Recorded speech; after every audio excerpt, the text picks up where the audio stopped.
Sounds like somebody's gambling. Somebody gambling on live session here. What's up, guys? How y'all doing? Welcome to week number 6 in CE 125 Management by Menu. We did it, everybody!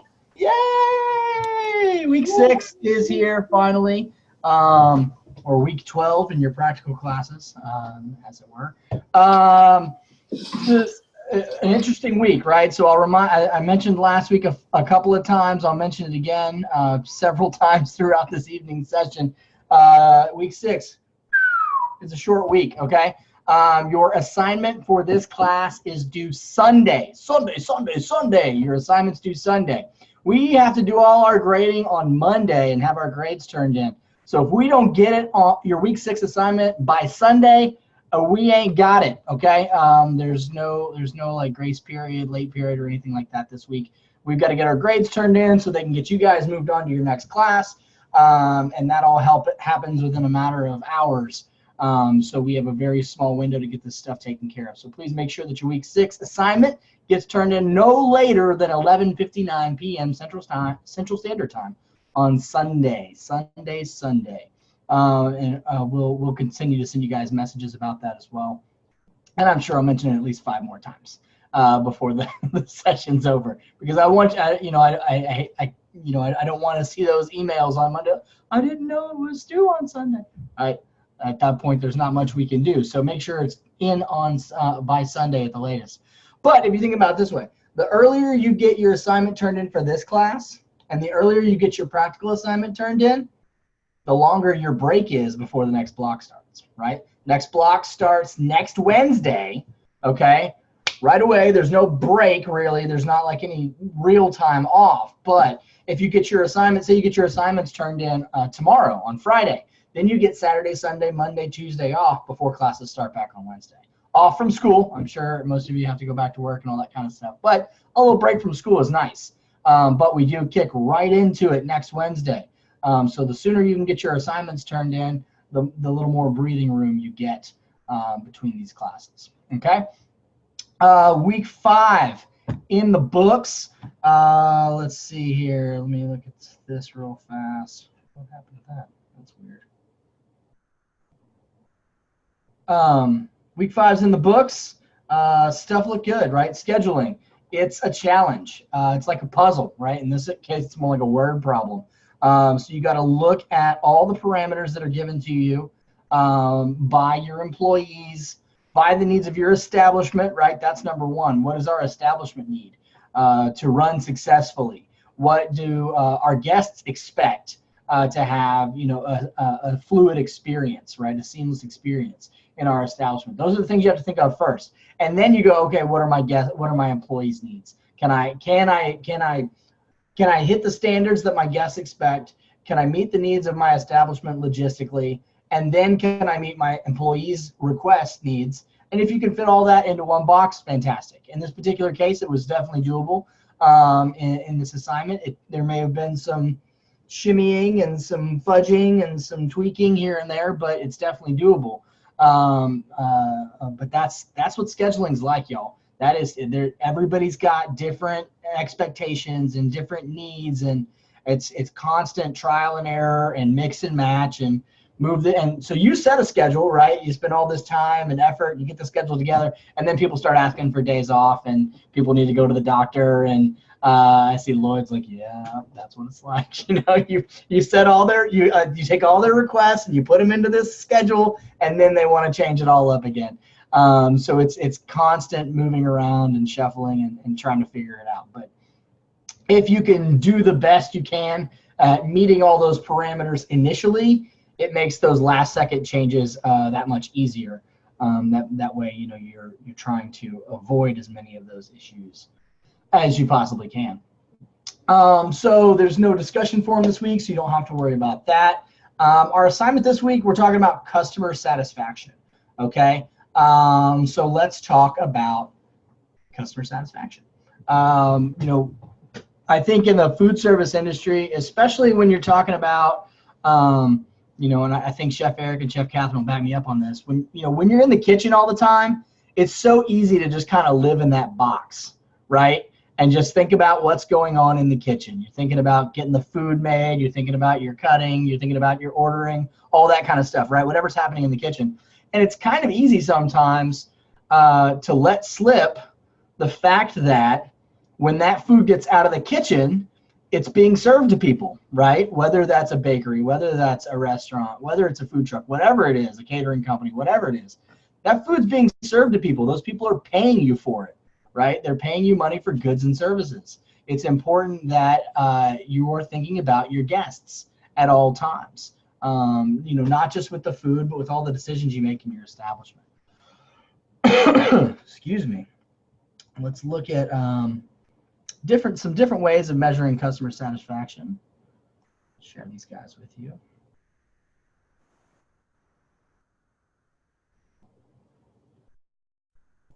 So there's a lot of ways you can measure customer satisfaction, right? A lot of things you can look at. You can use surveys through your website or through social media. The thing about using surveys through like your social media is that the people who are following you on social media, on Twitter and Facebook and Instagram, probably already like you, right? They already have experience with your establishment. They are already fans, right? That's why they actually like you or follow you or whatever. So running surveys on that, you definitely get some information from your repeat guests and your regular guests, but it's going to be a little bit skewed, right? Because they're already going to be fans. So it's going to tend to trend toward the positive side. Another thing you could do is comment cards, right, in store. I think this is a little bit truer because you get a lot more of those first timers in, right, with a comment card in store. You get people who may be in once and maybe they're traveling through town and they're never going to be back through, or maybe it's somebody who could potentially be a return guest. So you get a little bit more of a true answer, and they're in the moment, right? If I'm asking you a question about a restaurant that you go to every once in a while on Facebook and you haven't been there in a month, right? You may not be able to say, well, I love the special this week, right? Well, you weren't there this week. But if they're in the store right then and there, you're going to get that real answer because it's their experience that's happening now and not what happened earlier or weeks ago, days ago, months ago. Word of mouth from your customers. This, I think, is the best way to gauge your customer satisfaction, right? So you can run surveys, you can read reviews, you can do comment cards, you do all that stuff, and those are all great. I think you should be doing all of those things. But there is no substitute for getting out of the kitchen and talking to your guests, right? Getting out there, shaking hands. How was everything? What did you guys have? Did you enjoy it? How often do you come here? What would you guys like to see, on the menu sometime? Or what would you like to see us run as a special, right? Get out there and talk to the guests. See how they're enjoying their food, because they're gonna be real with you, right? Right there, especially to your face. They're gonna tell you if something's happening. If everything's just okay, they're probably not going to take the time to fill out a comment card or fill out a survey or whatever, right? If everything's okay. But if you walk up and say, hey, how was everything? And they go, that's okay. Then you can read on their face that it wasn't awesome, right? And so then you go, so okay is all right, but let's make it awesome. What can we do to make it awesome? Where did we miss the mark a little bit? We'd love to know. We want to improve. So next time you're in, it's awesome, right? That's the answer we're looking for when we ask you how everything is. So getting out there and talking to the guests is the number one way, I think, to get that feedback. Of course, you can look at your sales histories. That's an easy one, right? Look at the numbers. Are we selling it? If it's selling, awesome. Then our guests are satisfied. You can also look at trends in your sales histories. Say you open a place and your blueberry muffin is just selling, and maybe over time you start selling fewer and fewer blueberry muffins. You go, well, why is that? What's different? Did we change the recipe? Did we change any of our procedures? Did we change our methods? Is somebody else making the blueberry muffins, right? What changed to start making that sale number go down? Why are we not selling as much as we did, right? So that's important to always be reviewing that information too. And then of course there's the online reviews, which are for now and forever a part of running any sort of food service establishment.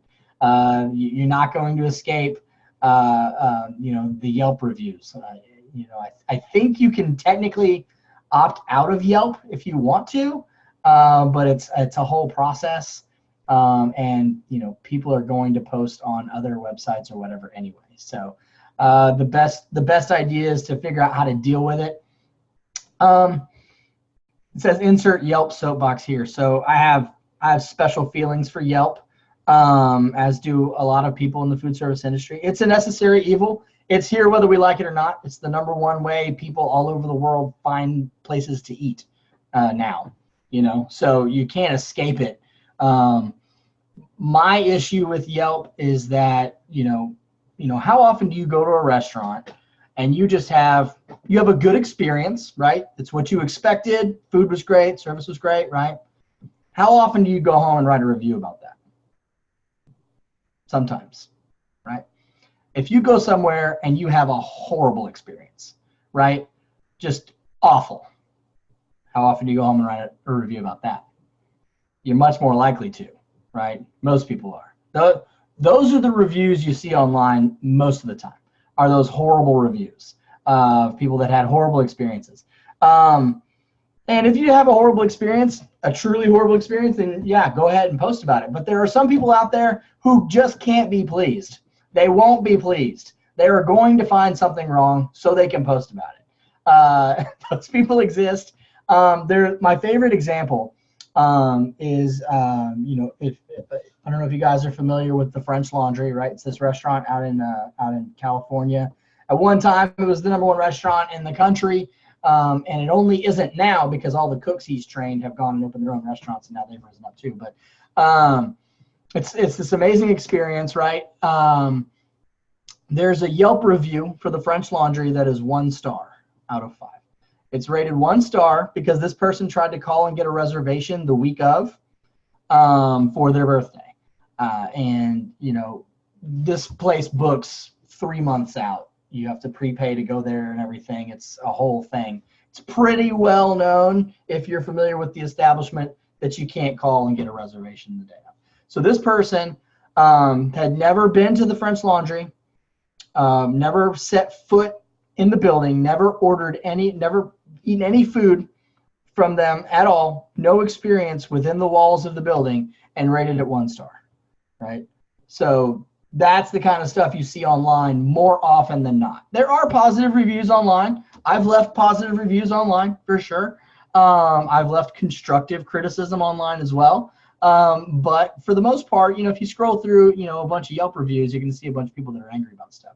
You also run into situations where people, may have, an aversion to a particular ingredient, right? Like, oh, I don't like cilantro, right? Maybe I love cilantro. Some people don't. Some people hate it.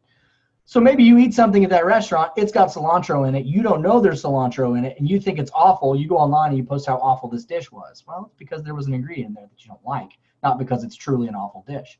But then somebody else reads that review, oh, that dish is terrible, I'm never going to order that dish. And that affects that particular dish forever and always because of one person's post, right? So that's my Yelp soapbox. Again, it's a necessary evil. It exists. We're all going to have to deal with it forever and always with food service establishments. So the best is to figure out how to deal with it. You're going to have guests that complain as well. And I don't mean to sound like such a Debbie Downer about all this stuff, right? But when you have guests that have great experiences, you don't have to deal with them, right? They rain praise on you and you accept it. That's fantastic, right? So that's not what you need to be prepared to deal with. What you need to be prepared to deal with is when somebody has a less than excellent experience in your establishment, whether it's truly less than excellent or whether it's their perception of less than excellent. Okay. Either way, they're the person paying for the food, so it's less than excellent, right? So it's your job to figure out how to fix it. So we like to use the STARS method as much as possible when dealing with guest complaints. Or I like to. This was my personal method, or not. It's my preferred method. So first, you apologize, okay? And I don't like to say sorry because the word sorry has such negative connotation to it. But STARS sounds better than ATARS. So you apologize, right? That's the first thing. We apologize because you want to get on their side as quickly as possible, right? You don't want to be confrontational about the situation. You don't want to come up and be defensive. That's not what we're trying to do here, right? We're trying to diffuse the situation. We're trying to get our guests on our side, right? We're trying to win these people back because we want them to come back. We want them to keep spending money in our establishment, right? Repeat guests is how you become financially successful in the food service industry. So you don't want anybody walking out of the door going, I'm never coming back here again, right? You want everybody coming back. So the first thing we're going to do is apologize. Hey, I apologize. Thank them, okay? Apologize. Hey, I apologize. This wasn't, what you expected, or this isn't up to the standard that you expected, or whatever the situation is, right? Then you thank them. Okay, that sounds weird. This person's complaining. Why am I thanking them? You want to thank them for bringing it to your attention, because they could have just not said anything and left and posted on Twitter about how terrible their experience was, right? So you truly want to thank them for giving you the opportunity to fix the issue, right? Thank you for bringing this to our attention. I really appreciate you taking the time out of your meal, right, to let me know that something went wrong, and let's figure out how to fix it. So then you're going to act, right? Fix it. If we're talking about something is undercooked or overcooked, or it's the wrong thing or whatever, let's do our best to get it out to them as quickly as possible if they'd like that replaced, or if they'd like something else, right? You can do that as well. And depending on the level of the infraction, you may or may not go with the R, right? The recover. This is offering a peace offering, right? If we're talking about something like this person ordered sweet potato fries and they got regular fries, you get them sweet potato fries, and that's the end of it, right? We're done. But if we're talking about something like you sent out a chicken dish and it's undercooked, right? And they could have got super sick, we need to rectify that, right? So we're going to try to replace the dish for them if we can, as quickly as we can. We're going to comp that meal for sure. You don't have to comp the whole table, but comp that one that was done wrong. And then maybe offer them a dessert or something like that, right? Can I get you guys a dessert? Because I feel really bad about that chicken, something like that. Of course, the chicken's on us, but can I offer you a dessert as well? Something like that. The level of recover, right, should be relative to the infraction by your establishment. Okay. You don't want to give out free stuff every time something goes wrong, because then you get to be known as the place that anytime somebody complains, you get free stuff, right? I've worked at that place, and that is not a fun place to work. Okay. That gets really irritating for your servers. It's really irritating for the kitchen to have to start sending out free stuff all the time. And it's horrible for your food cost, right, to be giving away free food. So you want to be careful about that. But you do want to fix the situation and recover as well as you can. And then the last one is to share. Once you've got the guest back on your side, hopefully you fixed the situation. We're all on, we're all together now, and that's great. Then what you want to do is share it with your team, okay? Because that's not where it ends. It doesn't end with fixing it with the guests. You need to go back to the kitchen and explain what happened, right? Hey guys, here's what happened. Whether it's it really was a mess up, or whether it was a guest perceived mess up, either way, you need to go talk to the service staff. You need to talk to the kitchen staff and explain to everybody, hey, we just had this situation go down. Here's what happened, or what they perceived to happen. Here's how we're going to rectify that on our end. Here's how we're going to prevent that from happening again in the future. Because, obviously, we'd rather not have these conversations at all. We just want to take care of it up front. We want to make sure that, our steaks are getting cooked properly. We want to make sure that, cookies are cooked at the right temperature, so that if we say it's a chewy chocolate chip cookie, it's not a crunchy chocolate chip cookie, right, for your bakery, or whatever the situation is. You want to make sure things are being done correctly on your end, right? So how do we do that? We need things like standard operating procedures in place. We need standardized recipes in place. We need proper training, right? We talked about that last week. Make sure everybody's trained correctly. Because you never know, if you just throw somebody in there and they mess up, they overcook a steak, right? Because they weren't trained on how to properly cook a steak. Then you're going to have these conversations with your guests. But if we spend the time and the money and train that person correctly, we are much less likely to have those conversations with our guests in the future, right? So that's what we're trying to avoid. So like we talked about, dealing with reviews online, that's a real thing, right? It's something that you're going to have to deal with at some point. if you're running a food service operation. Sorry that the acronym's not as fun. It's RARD, but it works. So what you want to do first is read the review, okay? Read it carefully, all right? Think about, I like to think about, like, if I get a text from my wife that says, I ask her something, hey, can I go do this, on Friday? And she replies, sure, okay? Just sure, that's all it says. I'm looking at it and I'm going, okay, does that say sure? Or does that say sure, right? It's text. There's no tone. We don't have fonts. We don't have italics and bold like in text, right? It's just letters. So it could be read any way. I don't know what it means, right? Same thing happens when you read a review from a guest, right? You don't know, maybe they're being sarcastic. Maybe this is the best restaurant I've ever been to, right? Maybe that's how they're writing it. You're thinking, oh, it's great. They love it, right? Read the rest of it. Read the whole thing. Read it carefully. I often like to have somebody else read the review as well. Hey, will you look at this and read how do you read this? How does that sound when you read it out loud? That's what you want to do, is read it. Read it very carefully and then research the issue we're not replying yet, right? You see, replying is further down. We're going to research the issue. We're going to go back and talk to our team. Okay, so if we're talking about a situation in a restaurant, go talk to your servers. Hey guys, there's a complaint online about an undercooked hamburger. Did anybody complain about an undercooked hamburger? Did anybody send back a burger that looked way underdone? Let's try to figure out what happened on our end, right? So we want to research the issue, see if maybe they complained to their server and that didn't get escalated to management, or maybe if we just kind of noticed the situation. Excuse me. And then, this is interesting. This is what I don't think a lot of people online realize, is that you can research the customer, right? When somebody posts that review online, you can go look at their profile on Facebook or Twitter or Instagram or whatever, and see what this person's all about. If this is a person that complains everywhere they go, you're going to handle the situation differently than if it's somebody who genuinely seems to know what they're talking about and goes to eat at nice restaurants all the time and has great experiences, right? So you can do a little research on the person, and that's going to help you figure out how to navigate this particular situation.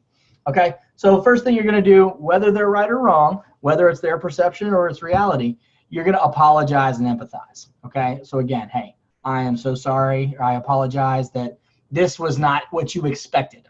I apologize that your experience is not what you've come to enjoy from our establishment, right? Something like that. You kind of build yourself up a little bit in that part of it, right? It's not the standard that you've come to expect from us, right? So you're saying we have high standards, right? So you apologize and you empathize, and then you repeat the problem. So I understand that your hamburger was undercooked. What I'd love to do is have you come back in. I'd love to buy you a burger and show you that we can nail it this time, right? I would love, that's what I would love to happen. Please come back, give us a chance, to knock it out of the park this time, right? And obviously, depending on the situation, that will again dictate the level of recovery that you need to have, okay?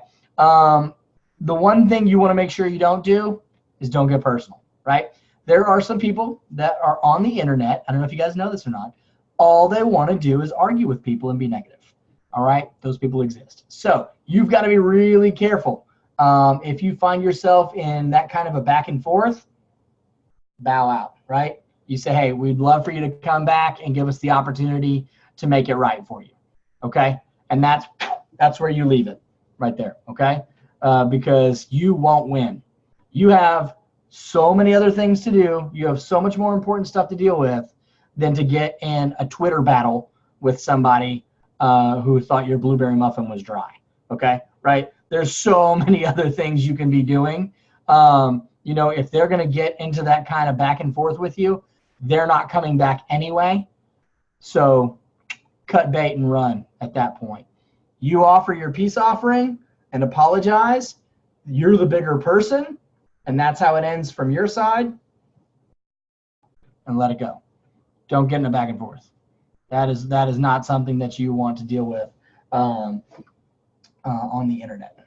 It's not fun to try to get into one of those things with people who don't want to hear it or who just are in it for the argument. Is anybody here dealing with online reviews, online comments, anything like that in your establishments? Nobody yet? Okay, cool. Well, it's good to know how to handle it when it happens, right?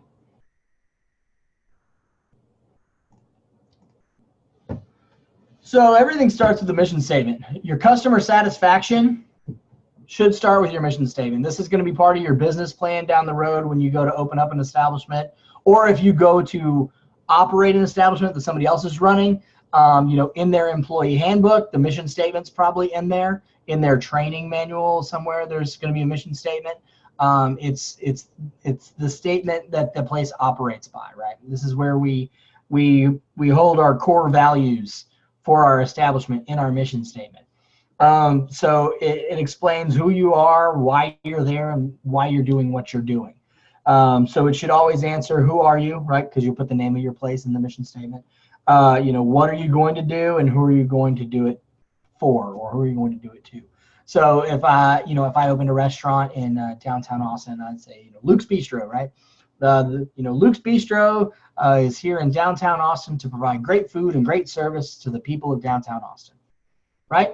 Easy peasy. That says what we want to do, right? We want to provide who we are, Luke's Bistro. What do we want to do? Provide great food and great service. Who do we want to do that for? The people of downtown Austin. So now, anytime I go to make a decision about my establishment, we start with that mission statement. I go to start designing my establishment. I go to start working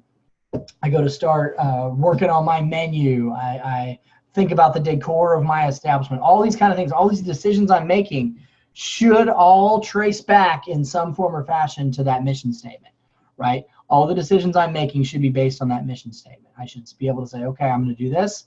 Is that in line with my mission statement? Yes. Okay, great. And I should always be asking, how am I going to execute that mission statement? What can I do to provide great food?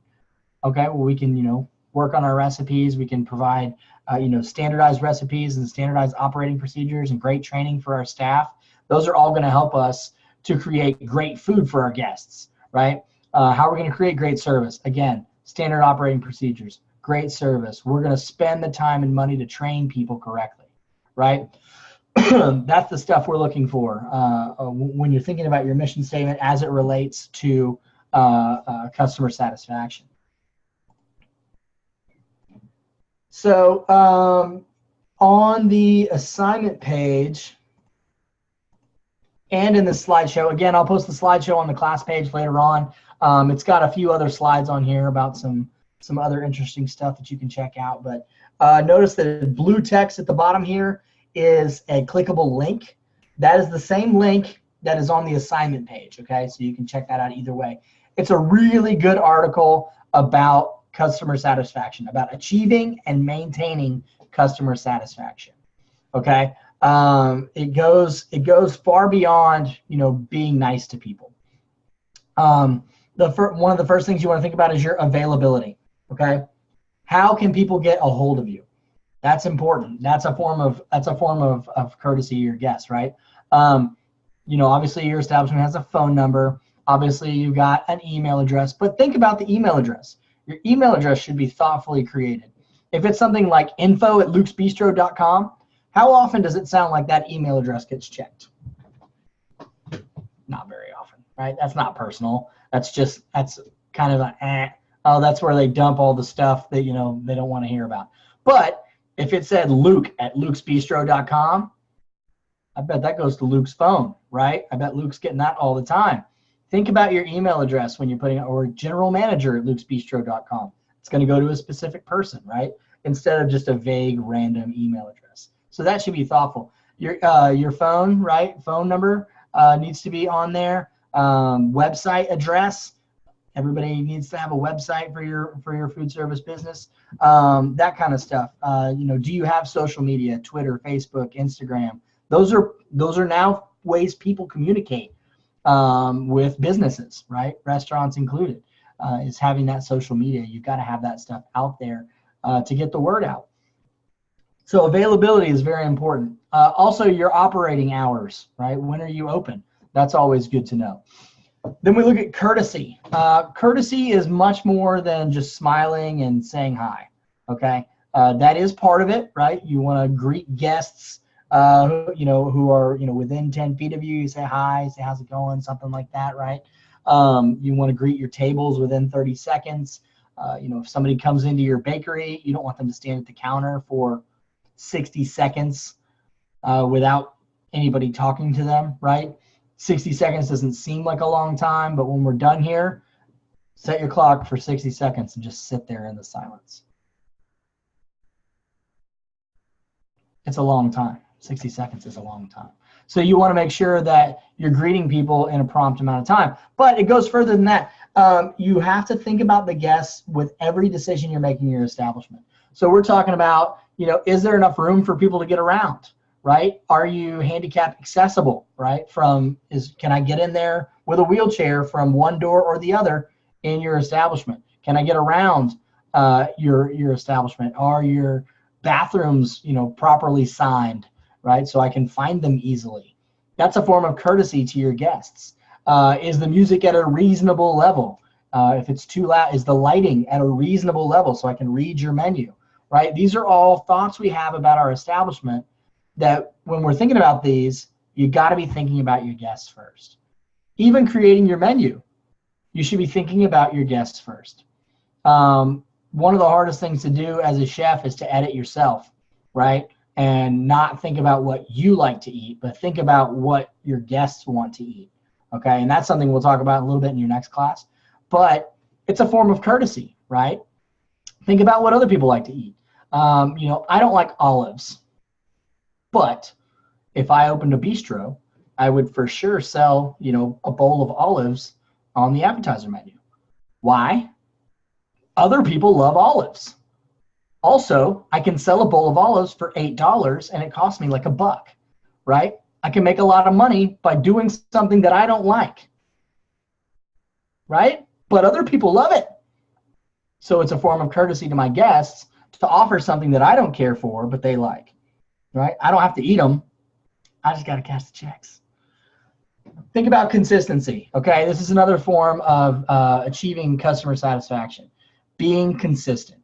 If I come to your bakery this week and I get a blueberry muffin, it's like big as my face, right? And it's got that awesome like streusel topping on top. Ooh, I'm like, it's so good. Oh, it's even warm. The muffin's warm, guys. That's awesome, right? And I come back next week and it's like a flat top and there's no streusel and it's kind of like a little stale. Womp, womp. I guess I'm not going back there anymore because they can't do it. They can't be consistent.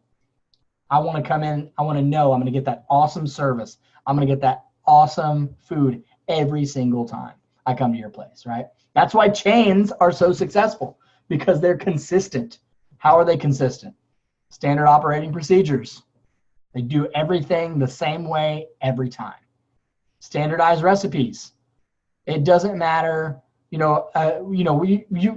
probably all been to that place where, maybe you have that little hole in the wall joint you like to go to and you're like, is Jimmy cooking today? Yeah, Jimmy's cooking. So I know like the burger's going to be great today because Jimmy's cooking, right? Oh, Jimmy's not here today? Oh, well, burgers aren't going to be as good. You don't want that to happen. You can avoid that with standard operating procedures, with standardized recipes, with good training. Shouldn't matter who's cooking. Shouldn't matter who's on the saute station.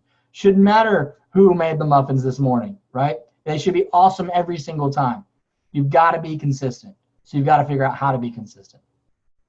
Accuracy. Accuracy is important with the information that you provide to your guests in a couple ways. One, your contact info, right? If I call your phone number for your establishment to book a reservation and I get a this number is no longer in service. Oh, they're not paying their phone bill? Like, what's going on there? Why does that happen, right? Somebody should answer the phone. The phone number should be accurate. The email addresses should be accurate. The website should be accurate. When I'm looking at your contact info, it should be accurate. That's not hard to do, right? It's a small detail that you should be paying attention to.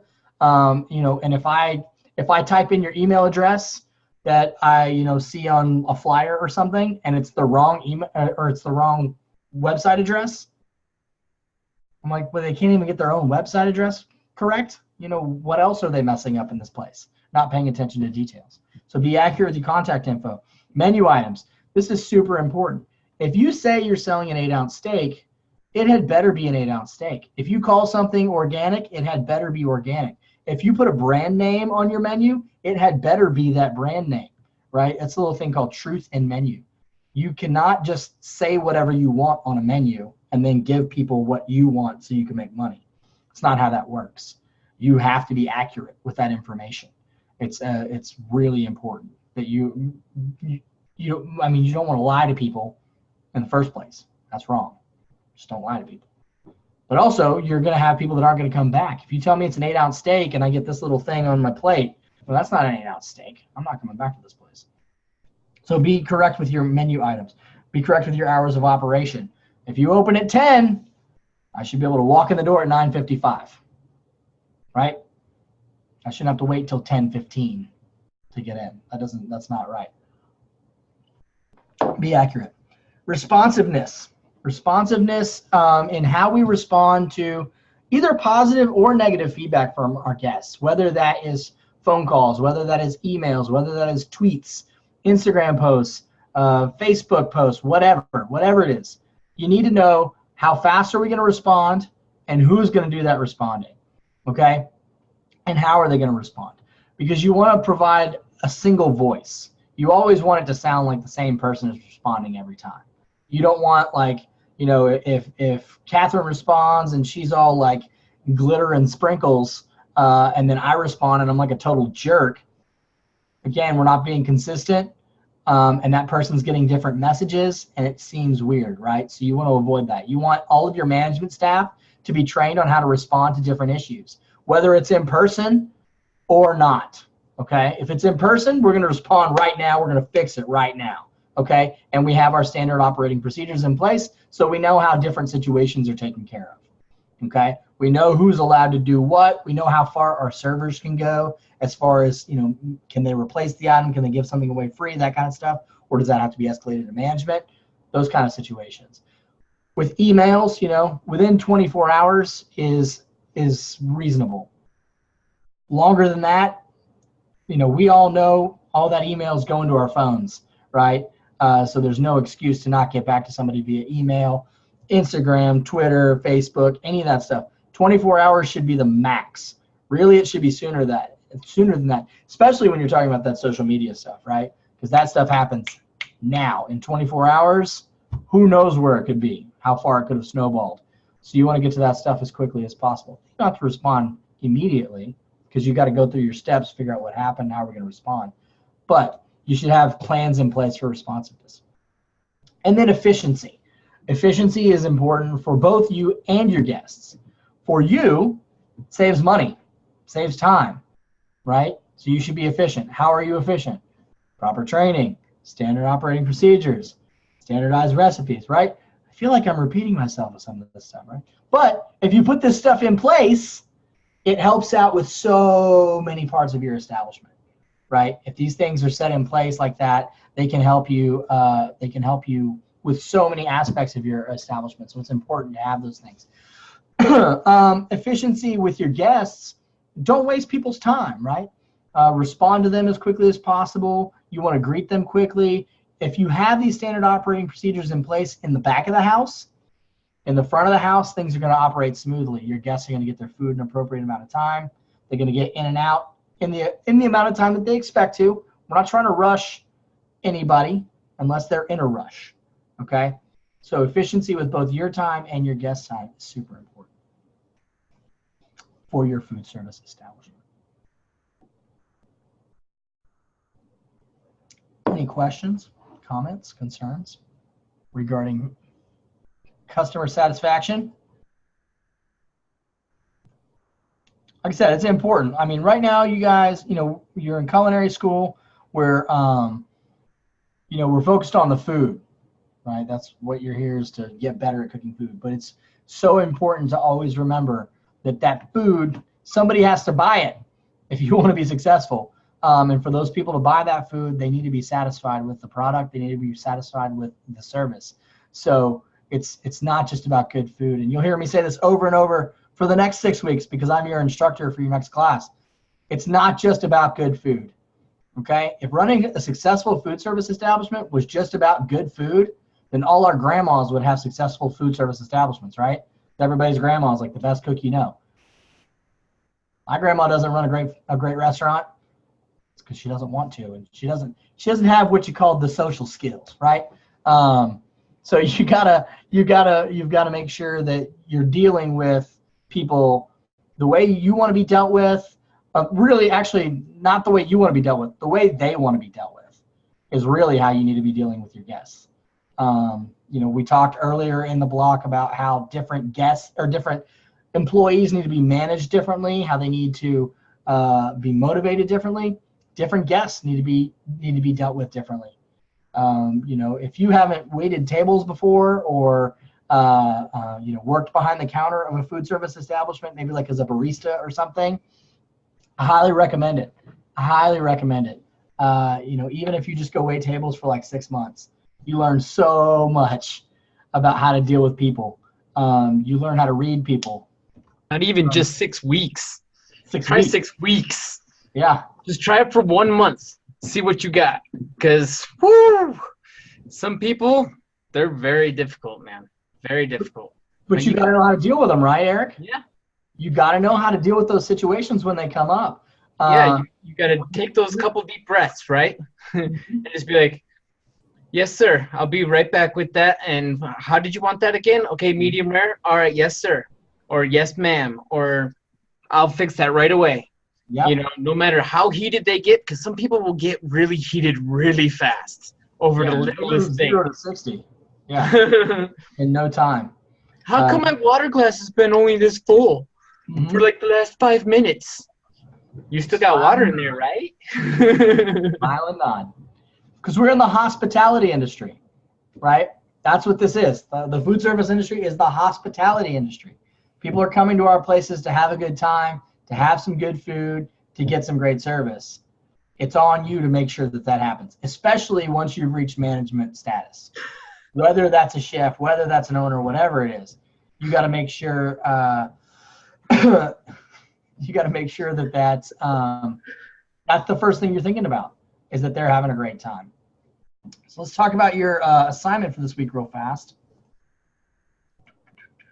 So here's the situation. Let me pull this up for a second. Why does that look so weird? Okay. Let's cover a couple things real quick about the old week 6. All right, you see the class page? Right there, week 6. Management control systems and customer satisfaction.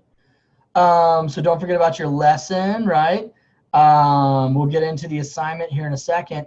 Hopefully you guys have all figured out about the extra credit, right? So extra credit is available. All you have to do is scroll all the way to the bottom of the class page and take this course survey, okay?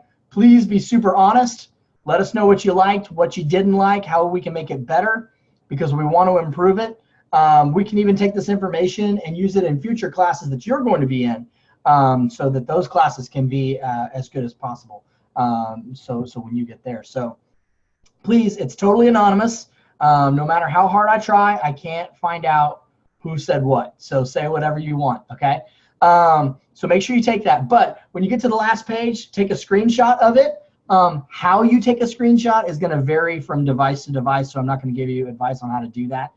You can just Google how do I screenshot on my blank, and it'll tell you how to do it. Or you can just grab your phone and just take a picture of your screen with the last page, and then submit that picture, whether it's a screenshot or a picture, submit that right here. Extra credit, right in between the video and the survey, okay? Submit it just like you submit pictures for your practical classes, right? You'll open that up, you'll say submit, and then you can drag the picture in there, or you can put the picture in a Google Drive doc or whatever and submit the shareable link. That's fine. However you can get the picture in that extra credit assignment, I need it there, okay? So don't put it in your week 6 assignment. Don't email it to anybody. Put it here in the extra credit. That's where it has to be for me to be able to give you extra credit, okay? If you do that, if you get that in there, 5% right on top of your grade. Just like that. Easy peasy, no questions asked. 5% right on top of your grade. Could be the difference between passing and failing. Could be the difference between an A and a B, right? Could be the difference between whatever it is you need it to be. So 5%, bing, right on top, just like that. If you got a 95, submit the extra credit, you got 100, right? That's how that works, okay? So make sure, please, more important is for us that you take this survey, okay? But I'm sure for you guys, it's super important to get that extra credit as well. So let's all win. We all win if we do that. So let's look at the week 6 assignment. We have a template for you, okay? What you're gonna be doing is creating a Google Slides presentation, all right? So what I've done is I've set you up with a template for that slide presentation so you don't have to learn that from pure scratch. If you've ever worked with PowerPoint or something, it's very similar to that. So here's what we're looking for. We've created a scenario for you again, like we have in the last few weeks. You're a consultant who's been called in to help Mel's Grill improve its customer service. Now, Mel's Grill, we just totally pulled that out of thin air. That's totally made up. I've since found out that there are lots of actual Mel's Grills. So we're not asking you to research Mel's Grill or anything like that. Don't worry about that. This is a fictional scenario, okay? So what you're doing is you're presenting to 25 general managers from various Mel's Grills locations throughout the Midwest, and you've been asked to put together a slideshow explaining some of the principles of customer service, okay? So you're gonna do an 8-slide presentation. If you need to go over that, that's fine, but we're looking for at least 8 slides, and we tell you what those slides need to be. It should cover the following topics, these following topics down here. Each topic can take up 1 slide, a little more if you need it. Topics 1 through 6 are from this website, okay? So that's a clickable link there. Click that link. You're gonna read more about availability, courtesy, consistency, accuracy, responsiveness, and efficiency, okay?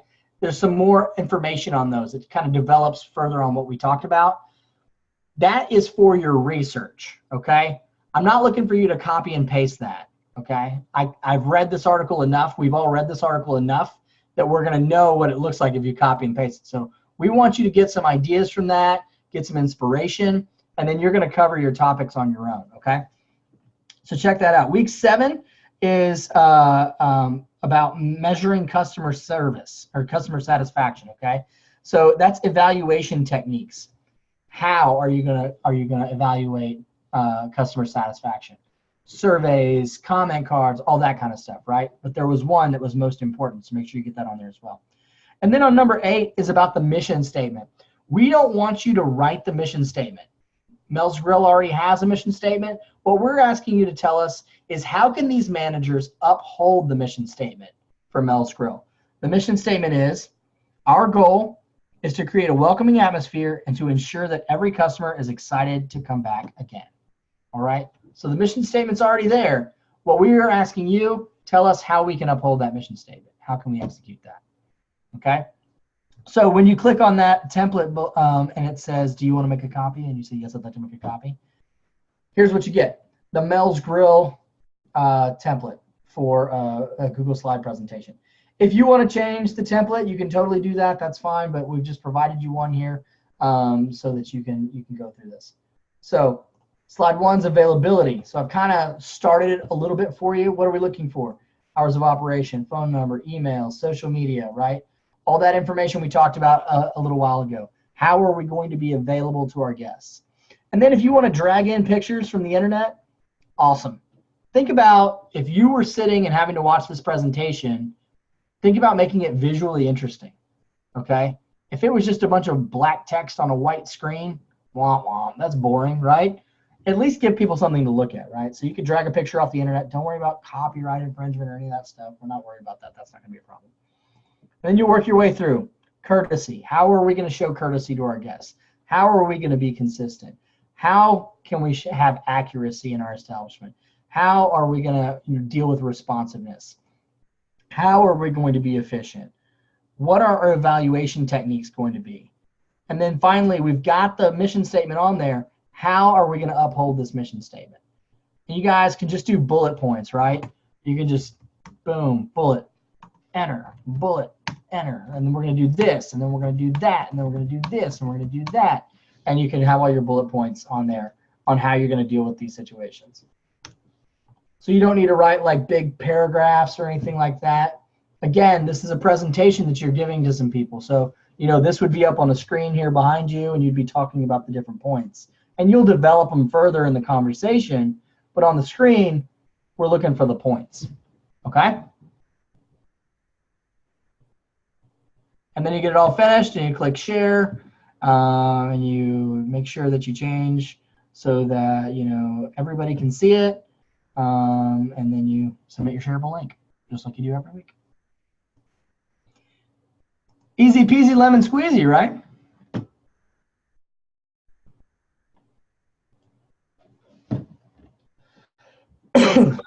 For that slide, I think it's number 2. Do you want us to make up hours and phone number and stuff like that, or do you want us to leave it like that? No, yeah, you can totally just make up some stuff. Okay. I mean, the phone number can be 1, 2, 3, 4, 5, 6, 7, 8, 9. That's fine. That's easy to remember. Yeah. But yeah, make up a website, make up an email address, all that kind of stuff. That's fine. I'm even happy with you guys making me laugh a little bit with those things too. You know, it's like if I can actually dial that number and it's like the do not call me list or something, then that'll be great. I'll laugh my butt off. I like those things. You know, it's like call this and this is who you get. You know, using prank call sort of circumstances. I'm fine with that. Add some good, you know, highlights it's to the phone number. Take everything else seriously. Yes, phone number though. So as I mentioned a second ago, I will be your instructor for your next class for CE 185 Management by Menu. It's a super fun class. It's going to be on Thursday nights at 7 p.m. So for those of you who have been rushing to get home in time for this class, you get a little bit of a break before our next class. So it'll be on 7 p.m. on Thursday nights. Really fun class. You guys are going to create a concept for a food service business. It can be a restaurant. It can be any form of restaurant, right? Everything from fine dining to cafes and everything in between. It can be a food truck if you want it to be. It can be a catering company. It could be a bakery, whatever you want. It can be something super cool that I don't even know about. Yeah, 7 Central. So be thinking over this next week about your food service concept, right? I don't know any cook that I've ever worked with that didn't have at least one idea. Oh, man, if I just had the money, I'd open this place, right? And this is your opportunity to go to the moon, okay? Blank check, whatever you've always wanted to do, right? That's what we're looking for. What I don't want you to do is put so much pressure on yourself that this is like real, okay?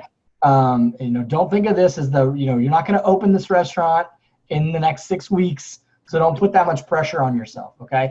It should be fun. We're going to have a lot of fun. We're going to learn a lot. We're going to learn how you can actually manage your business with what you put on your menu. A lot of people think the menu is super fun and we get to come up with all these crazy food and that's lots of fun. Yeah, it is fun and it's great, but then lots of stuff happens because of what you put on that menu. So that's what we're going to learn about. Class on Thanksgiving?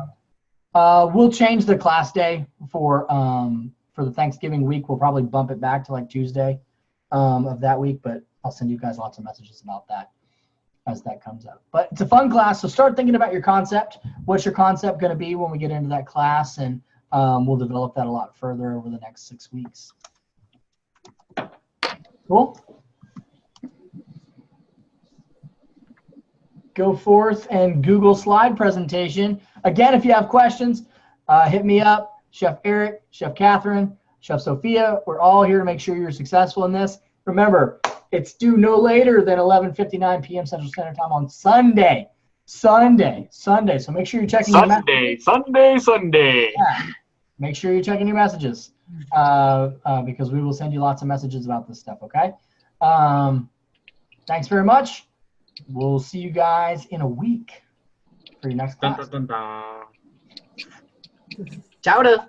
Thank you.